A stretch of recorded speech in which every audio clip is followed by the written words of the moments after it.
Yun, imubin, oy. Dunggan ko. Oo, madunggan. Itaw-taw din ang start pa. Tip na kami para masugod na dahil na. Kawin ang nas ng bibin ni Ann. Para maka-start na dahil na. Sa'yo ko siya ni June na. Dulo. Bibin, FB na lang bata na ba?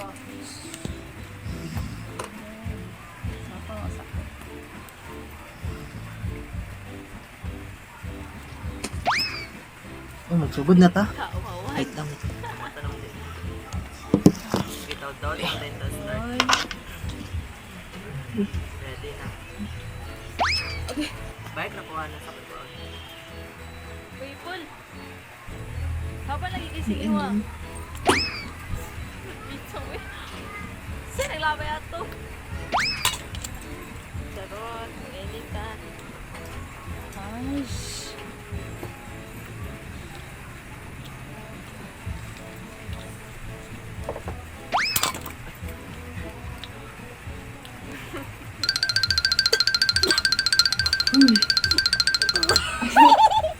Zoom na uwi. Start na tayo tataw-taw.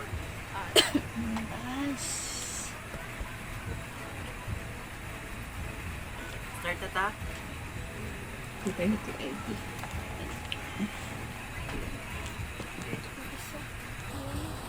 So, before anything else, introduce na namo among self sa una.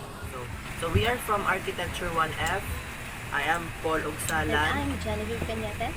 I'm Rhea C. Madarimot. Ay amin, siya bagon. I am Namaben Fritz A. Clarin. So we are the first group and our topic na i-discuss for this video is all about chart. So for this topic we have four subtopic. First topic is cementing materials. Then the second one is storage of cement, and the third one is concrete, and the last one is process of concrete. So without further ado, let's start. So good day everyone, my name is Genevieve Cañete and I'm going to discuss about the three types of cementing materials, which is the lime, gypsum, and the cement. So the first one is lime. Lime is one of the oldest manufactured building materials used as mortar and plaster by all early civilizations like Egyptians, Greeks, and Romans, who developed a mixture of lime putty and volcanic ash for the first real cement. Lime is manufactured by the calcination of limestone, because limestone contains carbonates of calcium and magnesium to harden and set to hold all the ingredients together as concrete. The carbonates decompose into carbon dioxide, which is expelled, and calcium oxide called quicklime. Before quicklime can be used, it must first mix with water in the process called slaking or hydration. And the lime has now become calcium hydroxide, known as slaked lime or hydrated lime. Hydrated lime is mixed with water to make lime putty.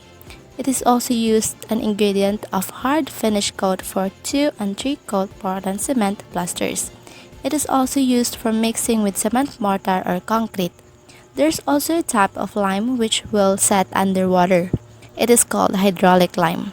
It is used only where slow underwater setting is required. So now let's move on to another cementing materials. It is called gypsum. Like lime, it was used as plaster by the Egyptians, Greeks, and Romans. Plaster is from the Greek word for both the raw materials and cousin product.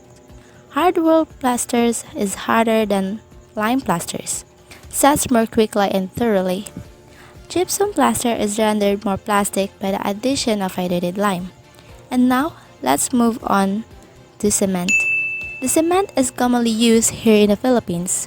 The cement was first developed by the Romans by mixing slurred lime with pozzolana or volcanic ash, which hardened underwater. With the fall of the Roman Empire, the art of cement making was lost for several centuries. In the year 1756, Smithson, an Englishman, rediscovered hydraulic cement, but it was not until 1824 that Aston, an English bricklayer and mason, invented and patented Portland cement.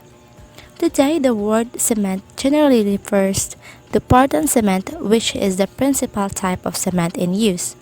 The Portland cement is obtained by finely pulverizing produced by calcining a proportioned mixture of silica, alumina, and lime materials with iron oxide and small amount of other ingredients. There are five types of Portland cement. First is the ordinary, second one is modified, the third one is high early strength, the fourth one is the low heat, and the sulfate resistant. So now let's proceed to storage of cement. Cement should be protected as the building site from injury through contact with dampness. They should be stored in shed with a wood floor raised about 300 mm or 12 inch from the ground. Cement is soft and silky to the touch. If it has lumps that do not readily break, the cement has already absorbed a damaging amount of moisture. Cement should be used as soon as possible after delivery. Piles should be limited to 12 sacks in height. When the cement is stored in high piles for long periods, there is also a tendency for the lower layers to harden caused by the pressure above. That is called warehouse set.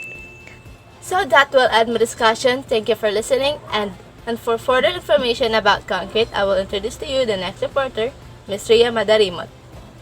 Thank you, Ms. Genevieve. Once again, I am Rhea C. Madarimot. First, I want to explain what is concrete. Concrete is a mixture of aggregate, water, and cement. A plastic mass which can be casted, molded, or formed into predetermined size or shape.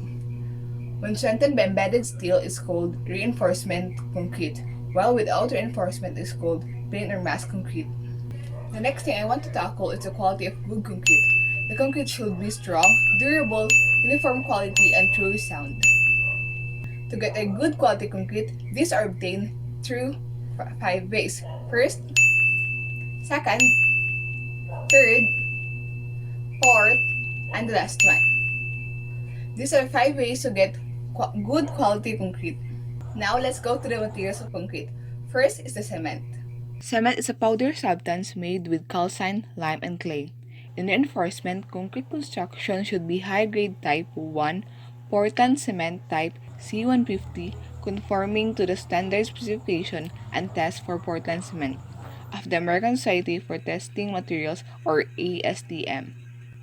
This kind of test usually made for soundness, time of setting, fineness, tensile strength. The second one is aggregate.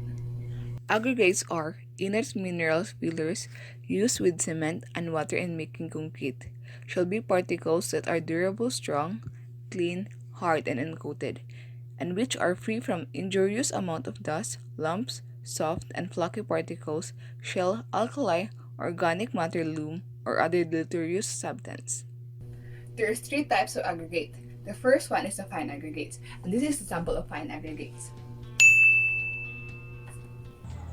Fine aggregates, aggregates smaller than 6 mm or 1/4 in size, consist of sand, stone screening, or other inert materials of similar characteristic.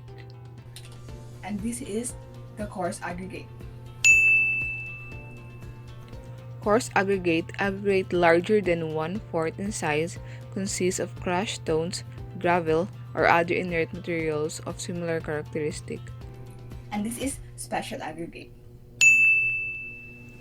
Special aggregates such as cinders, blast furnace, slag, expanded shale or clay, perlite, vermiculite, and sawdust may produce lightweight, nailable concrete, thermal insulating concrete.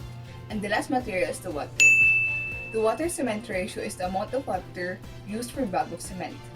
The usual varies from 5 to 7 gallons, with 6.5 gallons are average ordinary job conditions.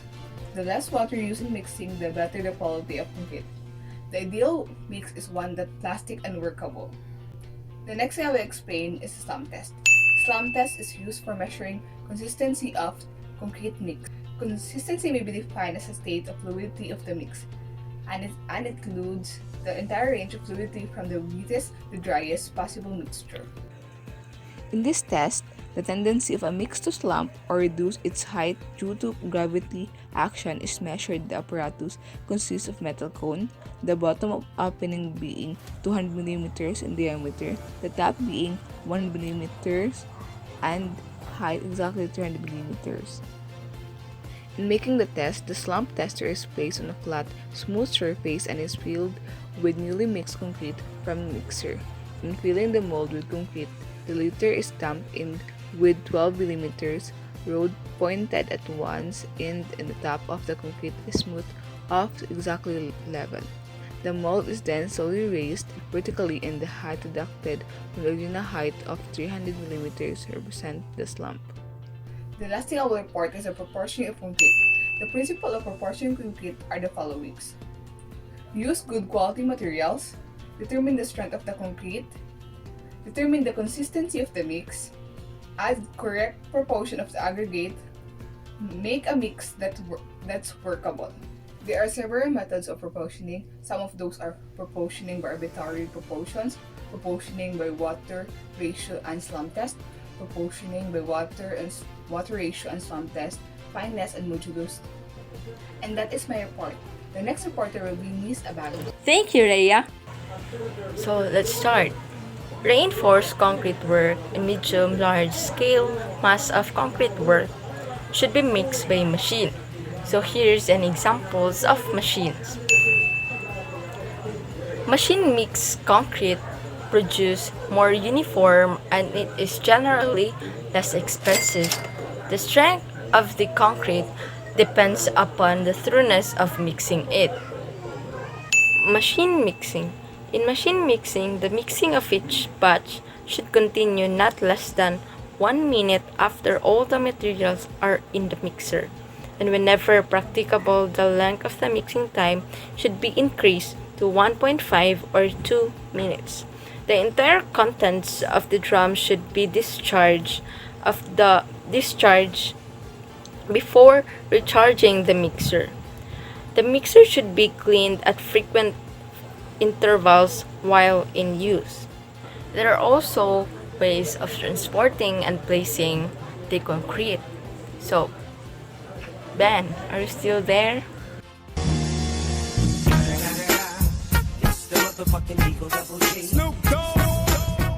Yes, Miss Abagon, I am still here. Can you give us more information about the placing and transporting of concrete?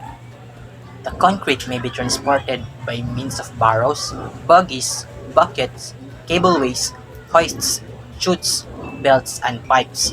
When chutes are used, the slope should not be more than 1 vertical to 2 horizontal, or less than 1 vertical to 3 horizontal. The delivery end of the chutes shall be as close as possible to the point of deposit. In transporting concrete, there are 3 things that you should remember. First one is, before placing concrete, the forms shall be cleaned and inspected. Surfaces must be wetted or oiled, and reinforcement must be properly secured.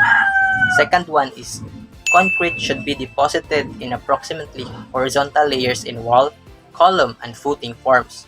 It should not be piled up in the forms which may result in the separation of the cement, mortar from the coarse aggregate. Third one is, concrete should never be allowed to drop freely over 5 feet for unexposed work and over 3 feet for exposed work. So, as you can see in your screen right now, there's a table. So refer to that table. It is the table for the time required for the curing period, and there are also parts of structure there. You can read it in your free time, and it is also very understandable. So let's proceed to the next topic. So the next topic would be admixtures. Admixtures are substances added to cements, mortars, concrete for the purpose of improving or imparting particular properties such as number 1, to improve workability of concrete. Example is the hydrated lime, Number 2, to improve durability by entrainment of air. Number 3, to accelerate settling or hardening or accelerators, or example is the calcium chloride. And number 4 is to retard setting or retarders. Next is to improve wear resistance. Next, to improve water repellent or waterproofing qualities. For example is hydrated lime, waterproofing compounds such as kaolin and selite. And also to impart color, mineral oxides, color cone, metallic chrome. So admixtures may be grouped into 3 categories. First category is admixtures, those for mixing into concrete, those for mixing into mortar, those for surface application or finish. Admixtures come in powder, paste, liquid form and are usually patented and sold under trademark names. So, admixtures in concrete. Concrete admixtures include accelerators. So, accelerators to speed up setting time, to develop earlier strength, to reduce length of time for protection. Principal ingredients are calcium chloride. Maximum amount added is 2 lbs per bag of cement. So, disadvantage, increase the expansion and contraction of concrete, reduce resistance to the sulfate attack, and increase efflorescence and corrosion of high tension steels. So, admixtures. This is the conclusion for admixtures. Admixtures for mixing into mortar include accelerators, plasticizing agents, correctly called water reducing agents, to lower water cement ratio and make the mix more workable, waterproofing agents, and color pigments. And for the surface application finishes for concrete consists of hardeners, color pigments, special aggregates, sealers, abrasive materials, waterproofing agents, and fillers and patchers. Lumber forms. So, admixture for lumber forms. The inside of forms which have been used once are to be used again shall be coated and approved soap or other approved materials, or thoroughly wetted before concreting. No application of soap or other materials should be made to forms after the reinforcement are in place. The forms should be durable and rigid, and should be well braced so that bulging or twisting cannot occur. The joints should be made tight enough to prevent leakage of the mortar. So, another type of forms would be plywood forms. Works best where a smooth surface is required. The plywood should be waterproof, grade A, at least 12 millimeter or 1/2 inch thick. So, the last would be the steel forms. Steel forms may be in the form of pans for concrete joist construction or steel decking, or corrugated steel for concrete slab and joist construction. So that's all for the forms of concrete. So next topic will be discussed by Paul Ugsala. Paul? Thank you, Mayan. So for this point, we will gonna talk about ang ika-fourth subtopic, which is, it is all about concrete. So for this, for this topic, we have, we will gonna talk about types of processed concrete, then aggregates for lightweight concrete. So for the type of processed concrete, we have 4 given types of processed concrete. First is aerocrete, then granite, porette, and the last example is haydite. So aerocrete, this is a lightweight expanded structural concrete produced by adding a small amount of metallic aluminum powder to the mixture of Portland cement and sand of cinders. On the addition of water, a gas is generated which expands the wet mix and forms small air cells throughout the materials. So it is used for structural floor and roof slabs, partition blocks for soundproofing, and wall insulation in rooms of refrigerator plants. Lightweights fill on top of structural floor and roof slabs. In addition also to its lightweight, it has excellent fire resistive qualities. So next type of processed concrete is we have granite. This is the mixture of sand and cement deposited under high pneumatic pressure with a machine manufactured under the trade name cement gun, to which the required supply of water is added just before the dry constituent emerge from nozzle. So granite is used for encasing structural steel when reinforced for floor and roof slabs and curtains wall. Then it is also kanang mga sa ideal for swimming pools construction mo na siya ang gagamiton usahay, or mainly kanang mogid siya ang gina-use kanang gakita nato sa mga swimming pool. So next type is porette.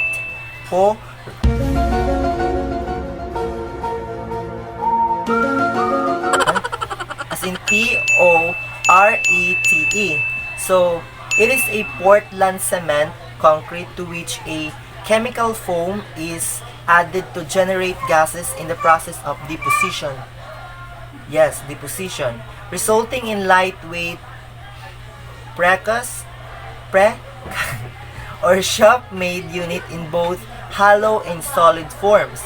It is manufactured in solid slabs for short spans roof and siding of industrial building. So, ang last na given example sa type of processed concrete is we have haydite. This is a processed concrete added with lightweight aggregate. So for the aggregate for lightweight concrete is naa siya'y advantages. So lightweight aggregate have the following advantages. We have reduction of dead loads, save structural steel, reduce bearing on foundation, and cut cost of concrete forms.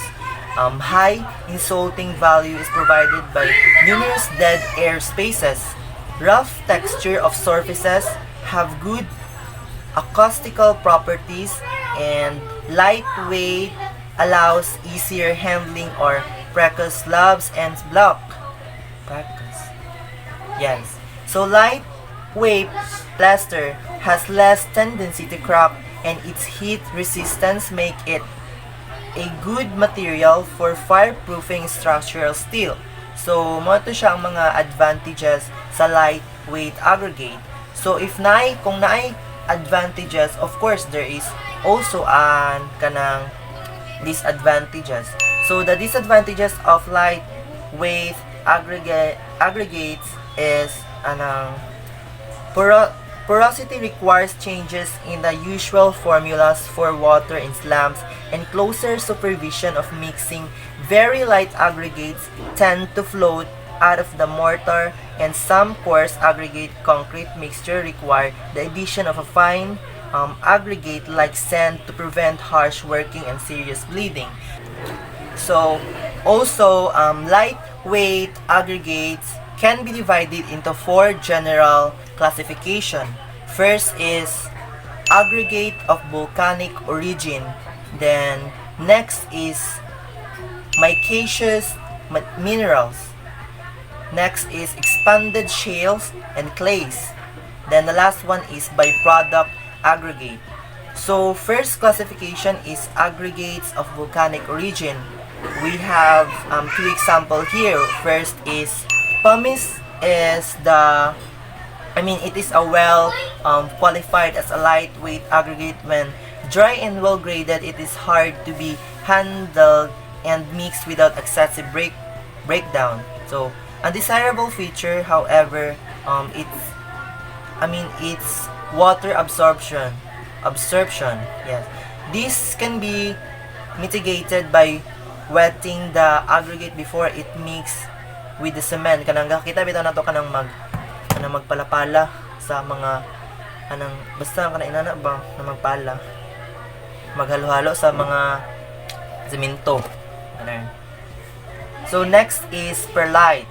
It's a composed of stable silicates and is inert and thus durable for use as lightweight aggregate or for insulation. Its disadvantages are its friability and small particle size and extreme lightness.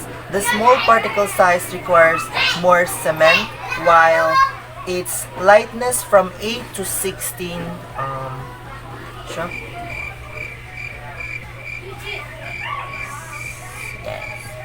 Perlite is useful where maximum strength is not required, as in precast slabs and blocks and in floor fill, fireproofing, and plasters. So next is ang micaceous minerals. So ang iyang example is vermiculite. It is a micaceous mineral which expands on application of heat to as much as 30 times its original volume. Dried dried ground ore is subjected to about 1,800 degrees heat for 4 to 8 seconds. So it is also used as an aggregate in concrete fireproofing steel for floor and roof fill, and for acoustic and fireproof plaster. So the last classification that we had is expanded shales and clays. So sa lightweight aggregates for shales and clays required heating the materials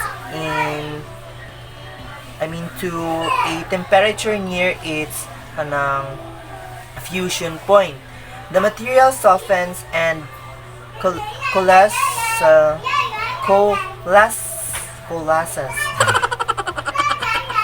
to a sticky mass. The crushing and firing operation are varied with different processes. In some, the materials is fired to a clinker and the crushed and size. The process is often reversed with crushing operation first. So it seems na this is already the last part of our discussion, but before anything else, let me present the table sa taas, which is it tells or kuan siya na anong weight of aggregate in concrete by type of aggregate. Before ta mag-proceed or mag-end sa discussion is naay si Nomibin a small recap or hypnosis sa among discussion. Thank you, Mr. Agsalan, and I will now report the brief summary of our topic. And now let's go back to cement. So this is a cement. But what is a cement? So a cement is a calcined mixture of clay and limestone, finely pulverized and used as an ingredient in concrete and mortar. And the most common or most used cement is the Portland cement. It is a hydraulic cement made by burning a mixture of clay and limestone in a rotary kiln and pulverizing the resulting clinker into a very fine powder. There are 4 types of Portland cement components. First one is tricalcium silicate or C3S. Second one is the dicalcium silicate or C2S. Third one is the tricalcium aluminate or C3A. And the fourth one is the tetracalcium aluminiferrite or C4AFE. Next will be the 10 types of Portland cement. So, type 1 is ordinary Portland cement or normal. Type 2 is the modified Portland cement or moderate. Type 3 is the high early strength cement or extra rapid hardening cement. Type 4 is the low heat cement. Type 5 is the sulfate resistant cement. Type 6 is the Portland blast furnace slag cement. Type 7 is the Portland pozzolan cement. Type 8 is the white Portland cement. Type 9 is the masonry cement. And the last one is the pozzolan. So what is a pozzolan? Pozzolan is a siliceous material such as fly ash that reacts chemically with slaked lime in presence of moisture to form a slow hardening cement. So let's proceed to the 8 special types of Portland cement. So first one is the block cement. Second one is the expansive cement. Third one is the Gantt plastic cement. The fourth one is the oil well cement. The fifth one is the pipe cement. The sixth one is the plastic cement. The seventh one is the regulated set cement. And the eighth one is the waterproof cement. And we have 7 other types of cementitious materials. First one is the fly ash. Second one is the high alumina cement. Third one is the oxychloride cement. Fourth one is the oxysulfate cement. Fifth one is the natural cement. Sixth one is the phosphate cement or quick setting. Seventh one is the waterproof cement. But there is still one cementitious material but in different category. It is called lime. So there are 4 types of lime. First is the quick lime. Second one is the Mason's hydrated lime. Third one is the finishing hydrated lime. Fourth one is the gypsum cement. And now we are done with cement, so let us now proceed to concrete. Concrete is an artificial stone-like building material made by mixing cement and various mineral aggregates with sufficient water to cause the cement to set and bind the entire mass. So let us now proceed to aggregate. Aggregate is any of various hard, inert materials such as sand and gravel added to cement to make concrete or mortar. It can be a fine aggregate or a coarse aggregate. So there are 7 types of aggregates. First one is the expanded shale. Second one is the expanded slate. Third one is the perlite. Fourth one is the vermiculite. Fifth one is the diatomite. Sixth one is the fly ash. The last one is the cinder. Next is the concrete mixing methods. First method is the hand mixing. Second is stationary mixers. Third is the portable mixer or construction mixer. Fourth one is the paving mixers. Fifth one is the shotcrete. Sixth one is the pump concrete or pumpcrete. Seventh one is the ready mix. Okay guys, that's all for today. Hope you learned a lot in watching our video. So manata, is mana. Kanina sabaan ako sa mga bahay ko kanina may tulahon. Tulungan ka. Archi. Bye! Out na ko.